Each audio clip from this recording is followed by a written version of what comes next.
ડીસાના રમૂણ ગામે વિકાસનો નવો માઇલસ્ટોન ડિજિટલ અને સ્માર્ટ ગામ પ્રોજેક્ટનું લોકાર્પણ કરાયું. ડીસા તાલુકાના રમૂણ ગામે વિકાસની દિશામાં ઐતિહાસિક પગલું ભરી ડિજિટલ અને સ્માર્ટ રમૂણ ગામ પ્રોજેક્ટ અંતર્ગત વાઈફાઈ કનેક્ટિવિટી તથા 24 કલાક સુરક્ષા વ્યવસ્થા પ્રોજેક્ટનું ભવ્ય લોકાર્પણ કરવામાં આવ્યું હતું.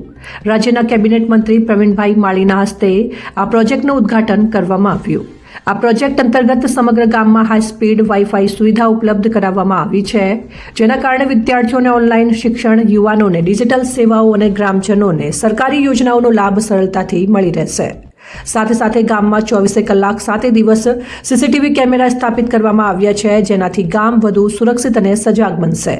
આ કાર્યક્રમ દરમિયાન પ્રવીણભાઈ માળીએ જણાવ્યું હતું કે ડિજિટલ કનેક્ટિવિટી ગામના સર્વાંગી વિકાસ માટે અનિવાર્ય છે. રમૂણ ગામ રાજ્યના અન્ય ગામો માટે પ્રેરણારૂપ બનશે. ગ્રામ પંચાયત અને સરપંચે આ પ્રોજેક્ટ માટે રાજ્ય સરકાર તથા ગ્રામજનોનો આભાર વ્યક્ત કર્યો હતો. ગ્રામજનોમાં પણ ખુશીની લાગણી જોવા મળી. ગામના વિકાસ માટે સૌએ સહકાર આપવાનો સંકલ્પ કર્યો. ડિજિટલ સુવિધાઓ, સુરક્ષા પ્રણાલી અને આધુનિક સુવિધાઓ સાથે રમૂણ ગામ હવે સુંદર, સુરક્ષિત અને સ્માર્ટ ગામ તરીકે નવી ઓળખ બનાવી રહ્યું છે. આજુબાજુના ગામના સરપંચ, તાલુકા વિકાસ અધિકારી, તેમની ટીમ તેમજ ડીસા રૂરલ પોલીસ સ્ટેશનના પીઆઈ તેમજ તેમની ટીમ અને ભારતીય જનતા પાર્ટીના હોદ્દેદારો, રમૂણ ગામના સરપંચ, તલાટી કમ મંત્રી, ગ્રામજનો મોટી સંખ્યામાં ઉપસ્થિત રહ્યા હતા. અહેવાલ મનુભા વાઘેલા, બનાસકાંઠા. વિધાનસભાનું રમૂણ ગામ એમના સરપંચ શ્રી ચૌધરી ગોમતીબેન ને આજના દિવસે હું એમને શુભકામના પાઠવું છું. કારણ કે માન્ય પ્રવીણભાઈ મંત્રી સાહેબ, રાજ્ય કક્ષાના મંત્રી શ્રી પ્રવીણભાઈના સપના મુજબનું ગામડા બની રહ્યા છે. સાહેબના માર્ગદર્શન નીચે આ સરપંચશ્રીએ અહીંયા એક ખૂબ સુંદર મેદાન ગ્રાઉન્ડ બનાવ્યું છે. એ જ રીતે સાર્વજનિક પુસ્તકાલય બનાવ્યું છે. ખૂબ આનંદની વાત તો એ છે કે મંત્રી સાહેબના આદેશ મુજબ, સાહેબશ્રીના મંતવ્ય મુજબ દરેક ગામની અંદર સીસી કેમેરાઓ લગાવ્યા છે. સીસી કેમેરાઓથી સુરક્ષા પણ વધશે અને આજે જોઈએ તો અહીંયા ખૂબ સુંદર બગીચો પણ બનેલો છે. તો આજે આજના કાર્યક્રમ નિમિત્તે રાજ્ય કક્ષાના મંત્રી શ્રી પ્રવીણભાઈ માળી સાહેબ અહીંયા વધારી રહ્યા છે. તો અતિ ઉત્સાહ ગામ લોકો, આજુબાજુના ગામના સરપંચો, અન્ય હોદ્દેદારો ખૂબ મોટી સંખ્યામાં આવ્યા છે અને દરેકને ખુશીની લાગણી જોઈ રહ્યા છું. અને દિશા બદલાઈ રહ્યો છે. માન્ય મોદી સાહેબ, માન્ય ભૂપેન્દ્રભાઈ પટેલ, માન્ય આપણા મંત્રી સાહેબના જે વિઝન અને આ પ્રજાએ ઉપાડી લઈને આગળ કામ કરી રહી છે, તો મને ખૂબ રાજીપો છે. હું માંગીલાલ પટેલ, સરપંચ પતિજુ, અને રમૂણ ગામની અંદર આજે 13મી ફેબ્રુઆરી 2026ના દિવસે આજે માનનીય રાજ્ય કક્ષાના મંત્રી શ્રી પ્રવીણભાઈ માળી દ્વારા ગામમાં વિવિધ કાર્યક્રમોનું લોકાર્પણ રાખેલ છે.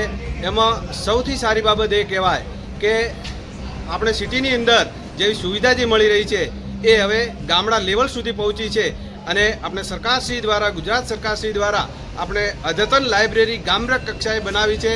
જે સાર્વજનિક અહીંયા લાઇબ્રેરીનું લોકાર્પણ આજે કરવાનું છે.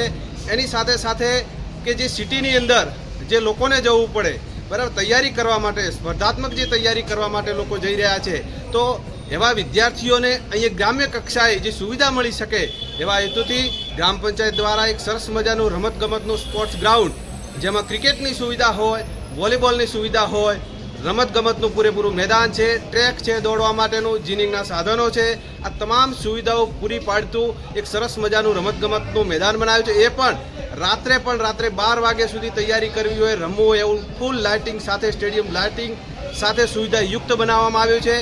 એની સાથે સાથે એક સરસ મજાની વાત કહું કે જે આપણા ગ્રામ્ય કક્ષાએ જે સુવિધા ઊભી કરવામાં આવી છે, જે અસામાજિક જે તત્વો જે ગામની અંદર ઊભા થાય છે અને એમના દ્વારા જે વાઈફાઈ કનેક્ટિવિટી કરવામાં આવી છે અને જે સુવિધા છે વાઈફાઈ દ્વારા એ તમામ જે વિદ્યાર્થીઓ છે એમને ફ્રી આપવામાં આવે છે. અને એની સાથે સાથે આખા ગામની અંદર સીસીટીવી કેમેરાથી આખું ગામ સજ્જ બનાવવામાં આવ્યું છે. એ સુરક્ષાની સાથે આખું ગામ જે છે એ નિર્ભય બન્યું છે અને આખા ગામના જે લોકો છે એ સૌ શાંતિથી રહી શકે છે. એના માટે આજુબાજુના જે વિસ્તારો છે, આખા ડીસા તાલુકાના વિસ્તારો છે, એમના તમામ જે સરપંચશ્રીઓને પણ વિનંતી છે કે આપણે પણ આપણા ગામડાઓમાં જઈ અને આવી સુવિધાઓ જે છે સજ્જ કરીએ એવી તમામને વિનંતી છે. અને હું વિનંતી કરીશ કે આપણા રાજ્ય કક્ષાના મંત્રીશ્રીની પ્રેરણાથી આ બધું જે શક્ય બન્યું છે એ એમના માર્ગદર્શક અને એમના પ્રેરણાથી બન્યું છે. આજે ગામડાઓ સજ્જ બની રહ્યા છે. આજે આપણા માનનીય વડાપ્રધાન શ્રી મોદી સાહેબનું જે લક્ષ્ય છે 2047નું, એ આપણું ગામ છે એ પ્રગતિશીલ અને વિકાસશીલ બની રહ્યા છે. એમનું સપનું સિદ્ધ થવા જઈ રહ્યા છે. એવા ગામડાઓની અંદર વિકાસ થઈ રહ્યો છે. ગામ રમૂણ, મારું નામ સરપંચ શ્રી ગોમતીબેન. આજે રમૂણ ગામમાં ગ્રામ પંચાયત દ્વારા રમૂણ ગામના તમામ નાગરિકોની સુવિધા અને સહકારી માટે સાર્વજનિક પુસ્તકાલય, રમતગમતનું આધુનિક મેદાન, સીસીટીવીથી સજ્જન ગામ, અમૃત વાટિકા જેવા વિવિધ બાબતોનું લોકપર્ણ માનનીય શ્રી મંત્રીશ્રી હસ્તે કરવામાં આવી, જે રમૂણ ગામના તમામ લોકો માટે પ્રગતિકારક રહેશે. ગ્રામ પંચાયત દ્વારા સુંદર મજાની લાઇબ્રેરીનું લોકાર્પણ, એની સાથે આખું ગામ સીસીટીવી યુક્તનું લોકાર્પણ, વાઈફાઈનું લોકાર્પણ અને ખૂબ સુંદર મજાનું રમતગમતના મેદાનનું લોકાર્પણ, જે રાત્રિએ પણ રમી શકાય એવી લાઇટો સાથે આ મેદાનનું લોકાર્પણ કરવા માટે આવશે. ખૂબ સમરસ જેવું ગામ અને આખું ગામ એક થઈ અને બાળકો માટે, યુવાનો માટે, મહિલાઓ માટે, વડીલો માટે વિચાર